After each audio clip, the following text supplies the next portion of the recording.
Big boss ಮಾಜಿ ಸ್ಪರ್ಧಿಗಳಾದ ವಿನಯ್ ಗೌಡ ಮತ್ತು ರಜತ್ ಕಿಶನ್ ವಿರುದ್ಧ ಬೆಂಗಳೂರಿನ ಬಸವೇಶ್ವರ ನಗರ ಪೊಲೀಸ್ ಠಾಣೆಯಲ್ಲಿ ಎಫ್ಐಆರ್ ದಾಖಲಾಗಿದೆ. ವಿನಯ್ ಗೌಡ ಹಾಗೂ ರಜತ್ ಇತ್ತೀಚೆಗೆ ಲಾಂಗ್ ಹಿಡಿದು ರೀಲ್ಸ್ ಮಾಡಿದ್ದಾರೆ. ಈಗ ಅದೇ ವಿಚಾರ ಸಂಕಷ್ಟ ತಂದಿದೆ. ಹೌದು, ಬಿಗ್ ಬಾಸ್ ಮಾಜಿ ಸ್ಪರ್ಧಿ ವಿನಯ್ ಗೌಡ ಹಾಗೂ ರಜತ್ ವಿರುದ್ಧ ಎಫ್ಐಆರ್ ದಾಖಲಿಸಲಾಗಿದೆ.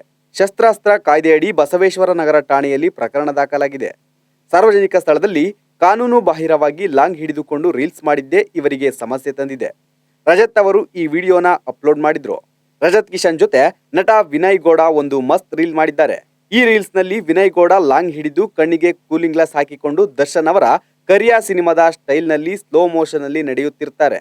ಈ ವಿಡಿಯೋ ಈಗ ಸೋಷಿಯಲ್ ಮೀಡಿಯಾದಲ್ಲಿ ಸಖತ್ ವೈರಲ್ ಆಗ್ತಿದೆ. ಈ ವಿಡಿಯೋ ಗಮನಿಸಿದ ಬಸವೇಶ್ವರ ನಗರ ಪೊಲೀಸರು ಇಬ್ಬರ ವಿರುದ್ಧ ಆರ್ಮ್ಸ್ ಆಕ್ಟ್ ಅಡಿ ಕೇಸ್ ದಾಖಲಿಸಿದ್ದಾರೆ. ಸಾರ್ವಜನಿಕವಾಗಿ ಮಾರಕಾಸ್ತ್ರಗಳನ್ನ ಹಿಡಿದು ರೀಲ್ಸ್ ಮಾಡುವುದು ಭಯದ ವಾತಾವರಣ ಸೃಷ್ಟಿಸುವುದು ಕಾನೂನು ಪ್ರಕಾರ ಅಪರಾಧವಾಗಿದೆ. ಈ ನಿಟ್ಟಿನಲ್ಲಿ ಈ ಇಬ್ಬರು ಸ್ಪರ್ಧಿಗಳ ಮೇಲೆ ಎಫ್ಐಆರ್ ದಾಖಲಿಸಿದ್ದಾರೆ.